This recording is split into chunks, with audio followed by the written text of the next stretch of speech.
Welcome back Poreddy Kishore Reddy గారు. అంటే ఒక కమిటీ విచారణ చేస్తూ ఉన్నారు, విచారణకి ఏదో కమిటీ వేశారు, అదొక అంశం. సరే దీన్ని రాజకీయం చేస్తున్నారని బీఆర్ఎస్, కానీ అది మళ్ళీ రిపేరబుల్లా కాదా, దానికి ఖర్చు పెడితే తర్వాత అది ఉపయోగంలోకి వస్తుందా, మళ్ళీ ఒక రిపేర్ చేస్తే ఇంకోటి ఎఫెక్ట్ ఇస్తుందా అనేది తేలాల్సింది ఏదో పొలిటికల్ వాళ్ళ లీడర్సో లేకుండా ఇంకెవరో కాదు, దానికి సంబంధించినటువంటి ఎక్స్పర్ట్స్ దాన్ని తేల్చాలి అనేటువంటి. ఎందుకంటే అది జియాలజికల్గా అక్కడ ఉన్నటువంటి పరిస్థితి ఏంటి, ఎందుకు అది కుంగింది, మళ్ళీ భవిష్యత్తులో కుంగదాని గ్యారంటీ ఏంటి, ఒక పిల్లర్ రిపేర్ చేస్తే ఇంకో పిల్లర్ అని ఇట్లాంటి ఇష్యూస్ ఉన్నాయి, దాంట్లో అనేక సమస్యలు.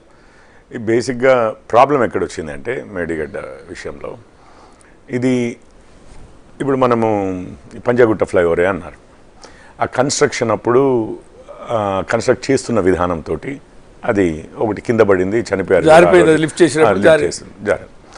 ఇంకొన్ని చోట్ల ఏమవుతుంది అంటే సరిగ్గా లేకపోతేనో మెటీరియల్ సరైనది వాడకపోతేనే ఈ తక్కువ సిమెంట్ ఎక్కువ శాండ్ అన్న టైప్లో మన ఊర్లలో అనుకుంటుంటాం చూసారా, మొత్తం అంతా ఇసుకే పోసారు, సిమెంట్ వేయలేదు అంటే అట్లాంటివి చేసినప్పుడు అది పోతే అదొకటి. ఇక్కడ ప్రాబ్లం ఏంటంటే అది పడితే ఒకరిద్దరు చనిపోవడము ఉండే పరిస్థితి ఒకటి, ఇంకో దగ్గర ఏమో మొత్తం అసలు కింద ఉండే ప్రజలకే కానీ ప్రాణ నష్టమే కానీ లేకపోతే ధన నష్టమే కానీ ఏదైనా ఆస్తి నష్టమే కానీ విపరీతంగా అయ్యే పరిస్థితులు. అందుకనే ఈ నేషనల్ డ్యామ్ సేఫ్టీ అథారిటీ అని ఒక సపరేట్ ఇదే పెట్టారు ఆర్గనైజేషన్. ఇక్కడ ఈ ప్రాబ్లం ఏమొచ్చిందంటే అదేదో ఒక్క పిల్లరు అందులో ఏదో వేసేటప్పుడు కాంక్రీట్ పోసేటప్పుడు ఏదో అయింది చూసుకోలేదు అన్న టైప్లో కాదు, డిజైన్ దగ్గర నుంచి మొదలుపెట్టి అసలు జియాలజికల్ స్టడీ అంటారు, అంటే కింద ఏముంది, మట్టి లోపల ఎక్కడుంది, ఎక్కడ బరువు ఎక్కడ ఉంటుంది, ఇవన్నిటి విషయాల్లో కూడా అక్కడి నుంచి మొదలుపెట్టి అసలు design, implementation, operation, quality assurance, studies చేయవలసిన స్టడీస్ చేయకపోవడము, అంటే వర్షాలు వచ్చినప్పుడు ఏమవుతుంది, వర్షాలు వచ్చిపోయిన తర్వాత పరిస్థితులు ఏంటి, ఇట్లాంటి స్టడీస్ చేయకపోవడము, చేసినా కానీ ఆ రిపోర్ట్లు బయటికి పెట్టకపోవడము, ఈవెన్ ఎన్డీఎస్ఏ అడిగితే కూడా ఇచ్చిన ఇది లేదు, దాఖలాలు లేవు. సో ఇట్లాంటివన్నీ మొత్తం లోపభూయిష్టంగా ఉంది చేయబట్టి పొరపాటున మనం ఏమైనా తొందరపడి ఏమైనా చర్యలు తీసుకుంటే చాలా పెద్ద లెవెల్లో నష్టం జరిగేది ఉంది, ప్రాణ అండ్ ఆస్తి నష్టాలు చాలా పెద్ద లెవెల్లో. అందుకని కాస్త కాషియస్గానే ఉండాలి, ఒకటి పాయింట్ నెంబర్ 1. పాయింట్ నెంబర్ 2 ఏంటంటే ఒకవేళ ఏమైనా ముందుగా చేయగలిగి ఉంటే ఎన్డీఎస్ఏనే తెల్లారే మళ్ళీ మనం అధికారంలోకి వచ్చిన తెల్లారే టకీమని పిలిచేసి ఉంటే ఒక 2-3 నెలలు అయితే సేవ్ అయ్యేది.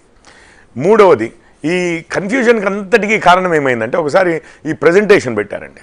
అసలు ఈరోజు కేసీఆర్ గారు అంత గట్టిగా మాట్లాడగలుగుతున్నారంటే ఎందువల్ల నేను ఒక విషయం చెప్తాను. ఆ NDSA report, national dam safety authority report పక్కకు పోయింది.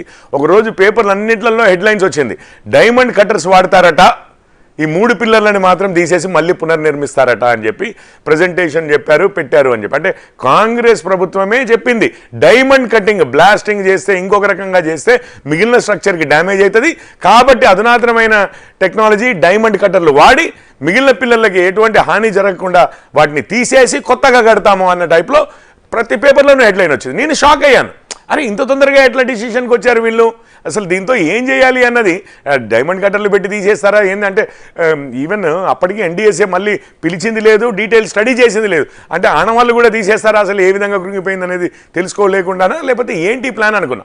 దాని తర్వాత కొద్ది రోజులకు మళ్ళీ కాంగ్రెస్ వారు మాట మార్చారు.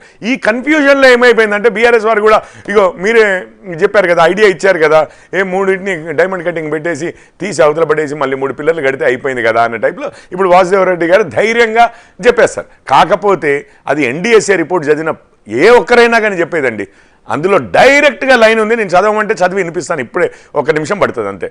ఏమని ఉంది అంటే అసలు మొత్తం స్ట్రక్చరే, ఎందుకంటే అన్ని లెవెల్స్లోనూ లోపభూయిష్టంగా ఇదైంది కదా, మొత్తం స్ట్రక్చరే మేడిగడ్డ స్ట్రక్చరే ఇప్పుడు క్వశ్చన్లో ఉంది.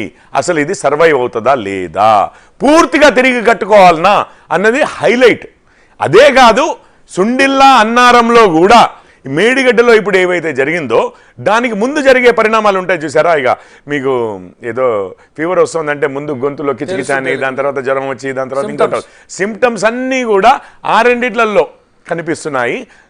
ఒక దాంట్లో కనిపిస్తుంది అన్నారంలో, ఇక సుండిల్లా అన్నారము మేడిగడ్డ 3 ఒకటే డిజైన్ దగ్గర నుంచి ఇంప్లిమెంటేషన్ వరకు ఆ విధి విధానాలన్నీ సేమ్ చేయబట్టి ఆ కింద భూమి లోపల అంతర్భాగంలో ఉన్న స్ట్రక్చర్ కూడా సేమ్గా ఉంది చేయబట్టి అసలు 3 డేంజరస్గా ఉన్నాయా అన్నది మళ్ళీ పరిశీలిస్తే గానీ తెలుస్తుంది అని చెప్పి వారు అన్నారు. అంత పెద్ద Right. ఇది పెట్టిన తర్వాత మనం సడన్ గా జంప్ అయితే అవ్వలేం. రైట్ అన్నట్టు ఇవాళ ఈ కాళేశ్వరం